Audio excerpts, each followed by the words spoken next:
Good Thursday evening. Good to be with you. It's Thursday already. We forgot Beer and Psalm We forgot Beer and Wednesday. Psalms yesterday. This is what happens when Pastor apologize for Toby's- that, but I think I might have a good Beer and Psalms Hey, can I get a beer? putting together next Thursday. I don't need a beer right now. I'll fall asleep. I would love a beer right now, actually. Campus preacher Keith is with us in the house, sitting in for Pastor Toby. Yes. Chuck Knox, I'm the water boy. It's good to be with you. No offense to you. If Pastor Toby was here, we wouldn't have missed Beer and Psalm Wednesday. Probably. No offense, No, but I just want you to know. I didn't remind you. No, you didn't. Registration is going fast. Is This it? year, our national conference is in Knoxville, Tennessee, October 6th through the 8th. And at this point, you should know the theme: lies, propaganda, storytelling, and the serrated edge. And it's funny when we set these themes up, how they become more and more relevant as the year unfolds. Yeah, I know, right? It's been crazy. Not to sidetrack too much. Is there a football game that weekend in Knoxville? No, Hey, there's hey. not. Okay, No, there's not. That's No. no. That's why hotel costs are down that week for everybody. Wait, I was thinking. so the conference is doing good, huh? Yeah, the conference wow. is doing great, I've yeah. heard some people having a problem with their conference. I guess we got 99 problems, but a conference ain't one. All right, I'm with that. Let's just get to it. Go to fightlifefeast.com, click on shop, and you'll be able to sign up for the conference there. Early registration discount ends June 30th. And come. Beer and Psalms, who does that at a conference? We do. We love all the kids. We love all the kids making noises. We love shaking hands, kissing love the babies. kids. We baptize We'll have a them if we can. jumpy castle for the kids. In the contiguous room over, there'll be a bouncy castle, and there'll still be sound and audio for parents over there who have to let their kids go shake it out for the conference. It's just an exciting time. And then we're going to end the conference with a Sabbath dinner on Saturday night with everybody there. Yep. Are we doing stand-up this year? And comedian John Brandon Yes! is going to I was be gonna say the first two in will the be house. great. Yeah. Yeah. John's fantastic. So I've heard John twice now live. Yeah. One at our conference, and then one we were doing a Liberty tour, and he was part of our one stop of our Liberty tour, and he just killed it. Does he live up here? Just killed it. No. Okay. He's in Indiana, and he just killed it. So for today, we are going to give the floor to campus preacher to give you a Maybe monologue. mistake. Take it. If I start running with it, we'll see what we're getting up going. But Keith, what is a pastor? What is a pastor? Matt Walsh has blessed us with What is a Woman? I've yet to watch the movie, but I've seen a handful of the outtakes and spent some time preaching on college campuses. So I see the confusion daily over what is a man and what is a woman. As what is a man, what is a woman gets deconstructed in the West, we have to realize that the next move is basically deconstruct the meaning of everything in the church, and the SBC is now facing that issue with what is a pastor. So about 22 years ago, the Baptist Faith and Message, they said, while both men and women are gifted for service in the church, the office of pastor is limited to men as qualified by Scripture. That was in 2000 they did that. Yeah, it's just incredible. 2 decades ago, Yeah. and it's amazing, the precipitous drop.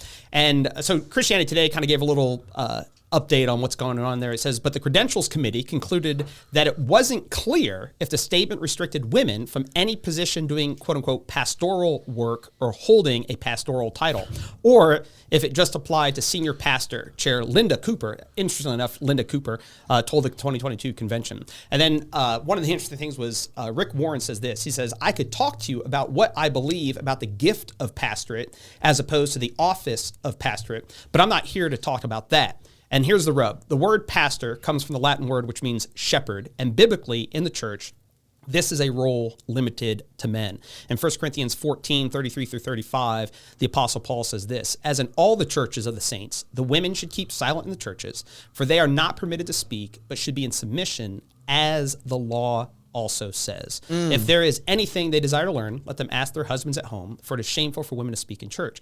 So the question becomes, where does the law or the Torah teach this? I believe this goes back all the way to Genesis chapter 2. Oh, good. Because I thought you were going to say something like in the New Testament. Because Old Testament is gone. We don't need that anymore. No. So Unhitch Paul's appealing to the Torah. So he says, as the law says. So it's very reasonable to ask, well, where does the law actually teach that? And we can discuss this a little bit more.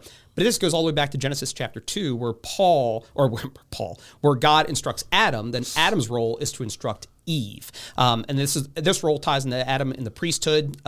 We can get into that discussion a little bit more. Then it ties into men and women into the church today. So what is a pastor? A pastor is a morally qualified man that is a shepherd of the sheep. And we see this pattern in the garden. We see it with Abraham. Isaac, Jacob, Moses, Israel, down into the New Testament, and ultimately we'll see it in the consummation as well. That's the trajectory of the church, and that's what we need to maintain, but the SBC is headed in a different trajectory, I believe. And the reason why you're bringing this up is because, I mean, Rick Warren was just at the Southern Baptist Convention kind of defending his stance and because his church allows for women pastors. Yeah, and he's the one. Do we have a clip? Can we play the clip? I have most of you on my mailing list anyway, and I can write you and tell you what I believe about the gift of pastoring as opposite from the office of pastoring. But I'm not here to talk about that. Are we going to keep bickering over secondary issues, or are we going to keep the main thing the main thing? We need to finish the task, and that will make God smile. Thank you, everybody. I love you. There's a bunch of things there that kind of need to be digested. But Yeah. the idea, even that he'd want to separate the gift of pastoring versus the office of a pastor. So that way, if a woman's with another group of women and she's pastoring them, shepherding them, instructing them, now she suddenly taking on the role of a pastor. So one of the things they have to do in all this is basically deconstruct lange. We were talking about this before the show, where they'll take something that's legit and good. Like we were, I think, talking about triggers. So you take something like trigger warning, which is, there are legit triggers that people experience. But then you end up smoothing that out into every conversation. Oh, well, that's a trigger, that's a trigger, that's a trigger. Right. So you take something like pastor, then you want to kind of spread it out. So, oh, well, that's pastoring, that's pastoring. So while they may not hold the office of a pastor, they're de facto pastoring. And so they kind of end up gutting language of meaning. But did they lay hands on the women up there? I mean, there's pictures of them laying hands on these women at his church. And what? Ordaining them as pastors. Yeah, I think they do, No, but they're not teaching elders, so then they can just consider them as pastors. Why would they lay hands on? I don't know, but this is what I do know. I do know that this is a broken metaphysic.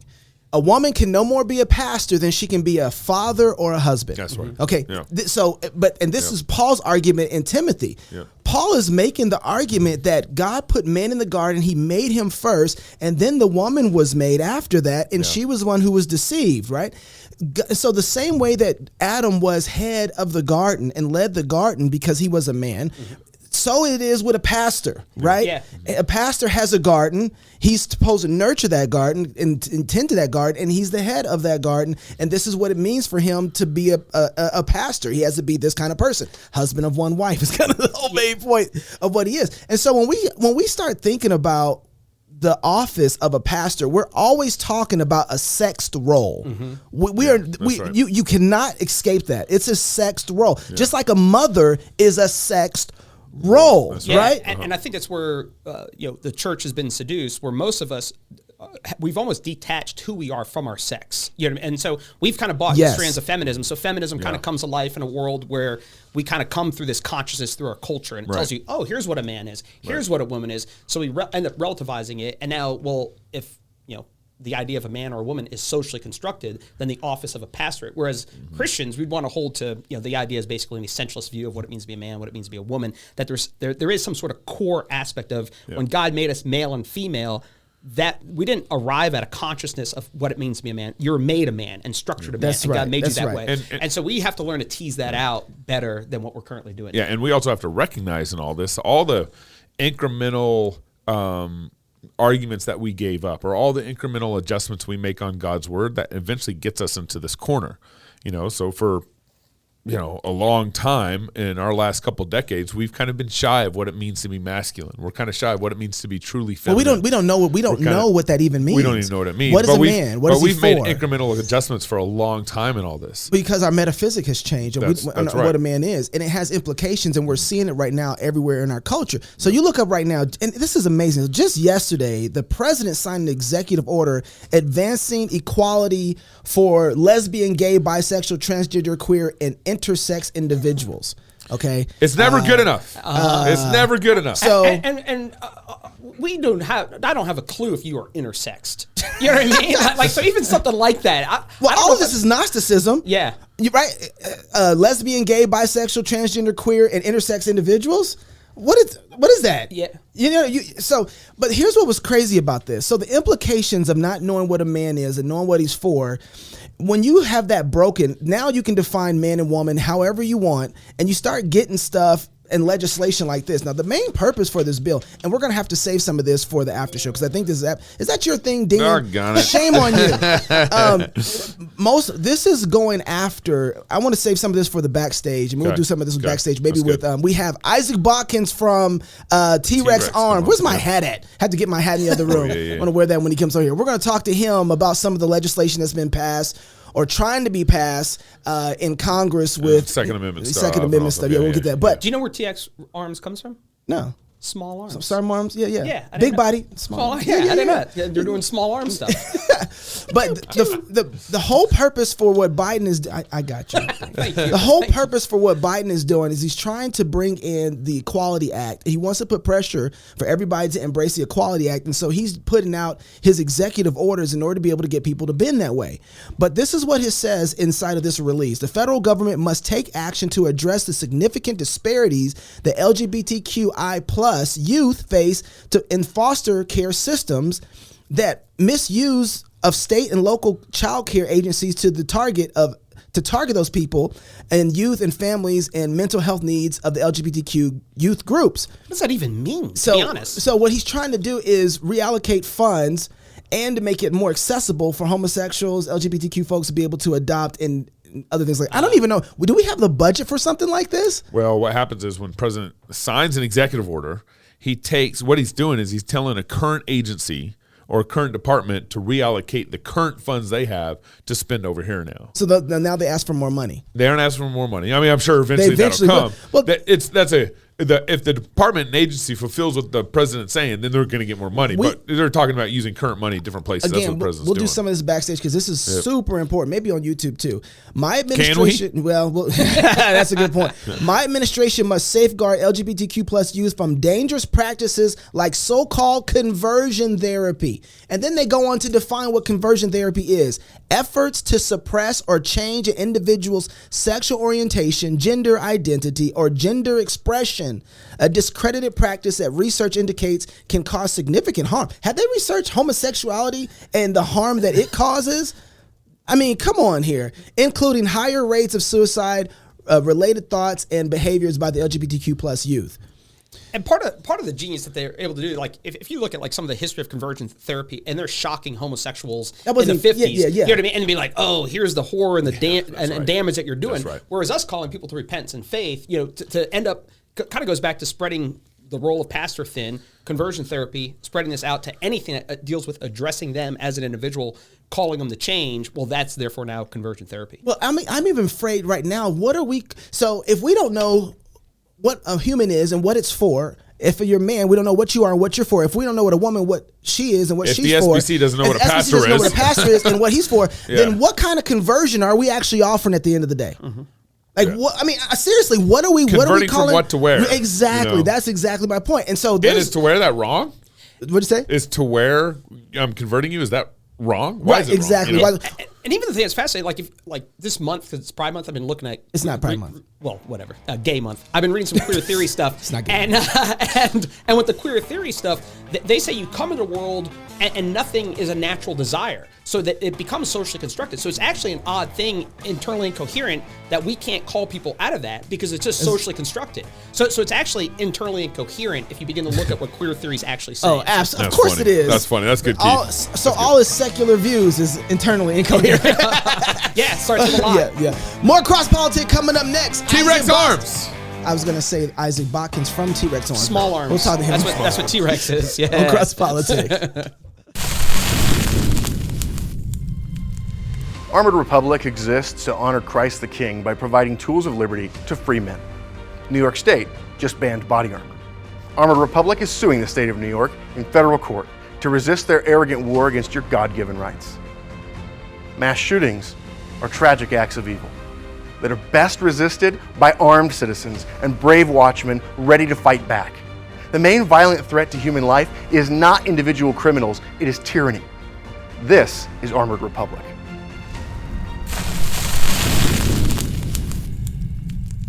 Home. It's where you build your legacy, where traditions are started, seeds are planted, meals are shared, and stories are told. We are Chris and Natalie Carpenter, owners of Story Real Estate, and our team of top agents helps people find homes in Moscow, Idaho, and around the country. Have you thought about a move? Contact us to get connected with a top agent who shares your values and puts your family first. Or reach out to us about our Moscow relocation guide. Wherever you're looking to go, we can help you find home. Call us at Story Real Estate or visit us at storyrealestate.com and start building your legacy. Everybody. Oh, Lord. Oh, Lord. There we go. Even the production crew's laughing at this one. You know I have to bring it in for doing that Santa song. You know I bring it in. Welcome back to Cross Politic. This segment is brought to you by Accountable to You. I probably don't want this music playing. Yeah, you might want to turn that off. We don't want to mix brands here for them. Using a smartphone or computer opens the door to a host of digital temptations in a world saturated with pornography and other harmful content. What's a Christian to do?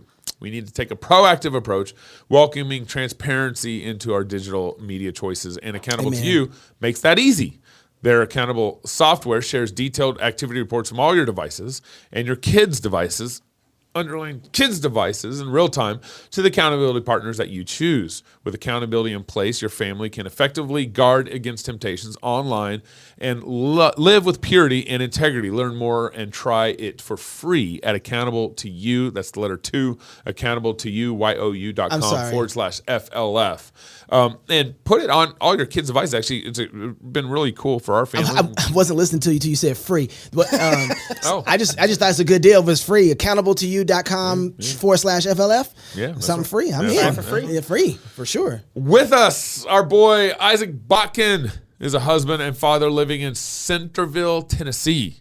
He works at T-Rex Arms, a Sixth Commandment company, that designs, manufactures, and supplies defensive and offensive life-saving equipment to regular citizens. I love that. To regular citizens. Did you guys learn the 10 Commandments? Like number 6, don't get your kicks from killing one another. Did you guys learn that growing up? That's how I learned the 10 Commandments. Yeah. I could go through all of them with a little jingle. Okay, number 6, that's don't great. get your kicks from... Number 7, life is heaven. 1, you're true to your mate. Number 8, don't steal. You guys say and that break for this YouTube. That's incredible. Isaac, welcome, man. Sorry, Isaac. Good to have you back on the show, man. Oh, it's good to talk to you guys. I've missed you. And no, I'm not familiar with that version of the 10 Commandments song. My kids are learning one that's from a catechism. So just a little bit more toned down. Yeah. Traditional. All right, Isaac. So the Uvalde shooting just happened a couple of weeks ago. 20 people died in that shooting. 18 kids, 2 teachers. 19. What? It's 21. Actually. Oh, is it 21 now? Yeah. What changes to the law should be made to make sure the Uvalde shooting does not happen again? Well, a lot of times a situation happens, a terrible situation happens. The instantaneous response from government is that there needs to be a law against it. Usually that's not the case. Usually, especially in cases like this, there have already been a bunch of laws violated and broken for murder to have taken place. And so extra laws don't really serve as much of an impediment. But in this case, in school shootings, there are a bunch of laws that could be changed. I think we could start by getting rid of the Department of Education and a lot of the public school sort of presuppositions, preventions on teachers carrying, preventions on parents being able to get into schools easily. Stuff like that could change, and that would have changed the situation in Uvalde a bit, considerably, I think. What laws was that you said usually a lot of laws are broken up to the point of the murder. What were some of the laws that were broken by he was a 19-year-old kid, 20-year-old kid? 19, I believe. What were some of the laws that were broken by him to get to the school and murder those kids and teachers? Well, my understanding is he was shooting at people on the road. He then crashed his car fleeing from the police officers, and then the police officers chased him into the school. So there's actually not a whole lot of information about the shooter in this case. So we don't know what all the laws that existed, but he was obviously willing to commit murder. So he's willing to break a pretty significant law. And The same thing is true of a lot of different shooters. Like the guy up in Buffalo bought guns, modified them illegally, carried them illegally, loaded them illegally, did a whole bunch of illegal stuff with his guns before he started murdering people, which is also illegal in New York. So putting additional barriers kind of sort of makes sense, but we already are starting with so many problematic presuppositions about what the role of government is that it's not helpful to just add laws here, especially laws that are going to have zero effect on perpetrators and really only affect law-abiding citizens.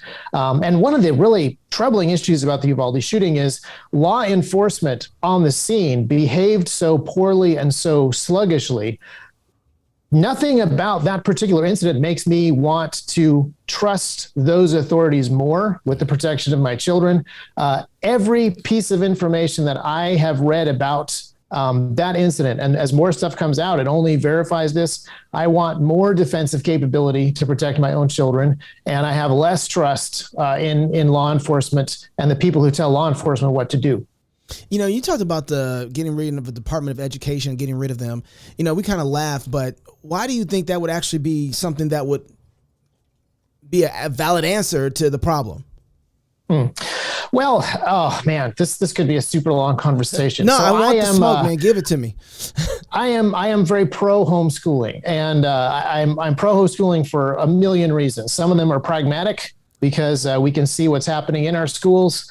But a lot of them are very principled and legal from just even our Constitution. But ultimately, it's a religious conversation. It is a question of what your standard is. And I believe that Deuteronomy 6 and other verses in the Bible make it clear that education of our children is a parent's responsibility. Now, there's ways that we can hand off that responsibility to people that we trust. I say hand off. There's a way in which we can contain that responsibility, bear that ultimate responsibility for how our children are raised up in the nurture and admonition of the Lord, handing them temporarily over to people that we know and that we trust.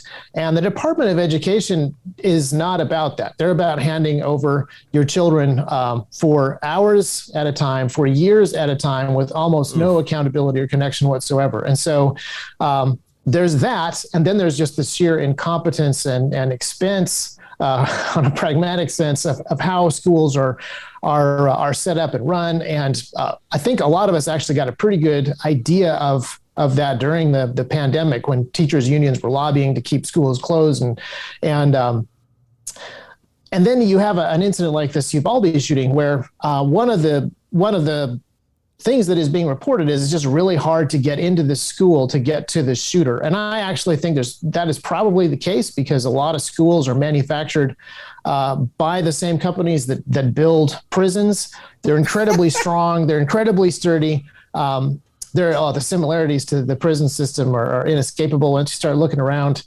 Wow. But once you have a situation like that, where the school shooter has sort of barricaded himself behind some of these things, it is really, really hard to deal with that situation. Now, I'm also not entirely sure that is the situation that happened at Uvalde, because, as you mentioned, it's been weeks now. We haven't seen a picture of the unbreachable door. We haven't seen a picture of the layout that explains why they took an entire hour to get in.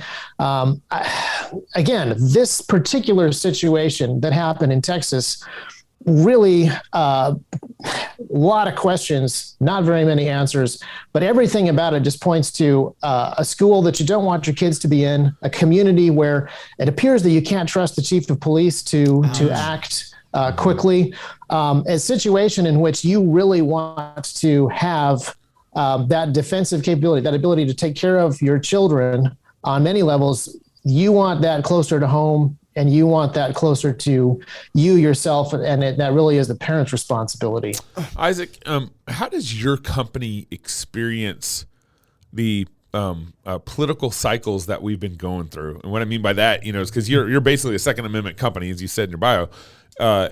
Sixth Commandment. Well, Second Amendment, Sixth Commandment company. You know what I'm saying? You know what I'm saying? Yeah, we do. Yeah, the small arms.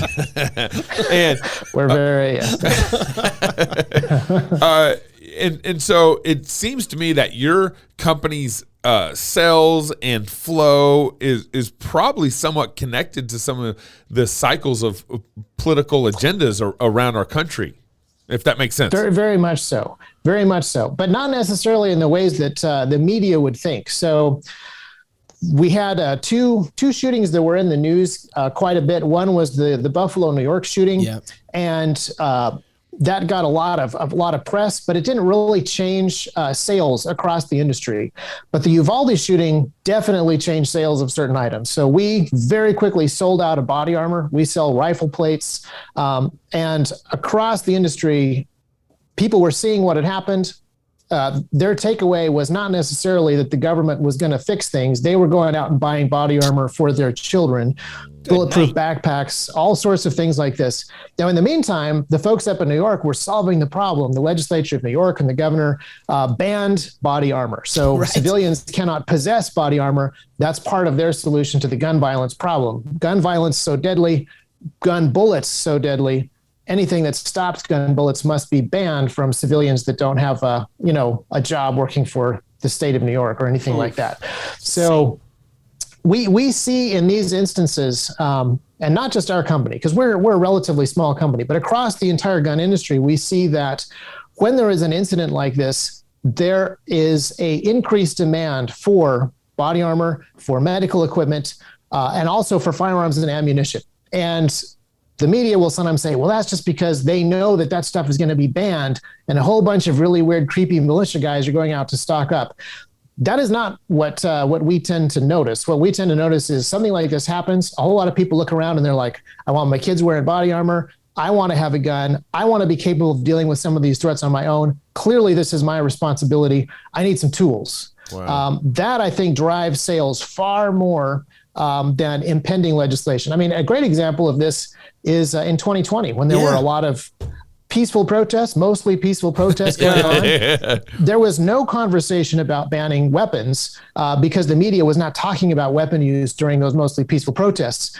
And gun sales went through the roof. Ammunition was hard to come by. People were looking around and they're saying, this is on me. I want tools for this. And I actually know what the best tool is going to be for this. It's funny because a lot of my friends who are leftists, all of them were like, I think I need to buy my first firearm. Because they realize, for the first time, I think, they realize there is no safe area for them. If they're going to have these riots in these communities that they thought, hey, it's pretty cool to move into a new urban neighborhood. They were like, hey, okay, I'll move in. And then when people started calling them gentrifiers and started threatening their eating environments, they were like, wait a second, I don't know how far this is going to go. So, hey, Isaac, really quick, could you give everybody your website? Because you're going to hang out with us on Backstage. And we want to talk a little bit more. I want to talk to you about how we need to have better stories as it relates to the Second Amendment. That's right. And so I want to ask you some stuff about that. But give everybody your website where they can go check out your stuff at.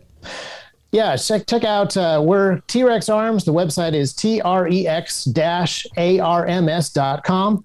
Also look up our podcast, because some of those stories that we're going to talk about later are on our podcast. And our YouTube channel has some instructional stuff on there too. So you can find us really easily in those places. And I'm going to play your favorite song. Keep your rifle by your side.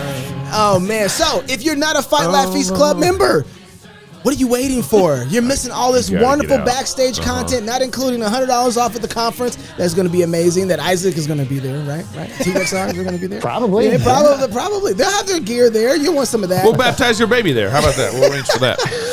In time, they'll get there. So if you're single, get married. If you're married, have kids. And if you have kids, go baptize them. Until tomorrow, love God with all your heart, soul, mind, and strength. Love your neighbor as yourself. Go fight, laugh, and feast. This is Cross Politic. Ooh, good timing. Who is this? This is where Dave and I plan this year's company holidays. Let's go through the list. Easter. Too religious. St. Patrick's Day. Too white. Mother's Day. Way too cisgendered. All of your usual holidays have been canceled this year.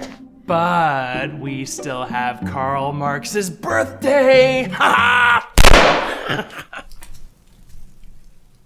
Need a real reason to party? Find a new job at redballoon.work.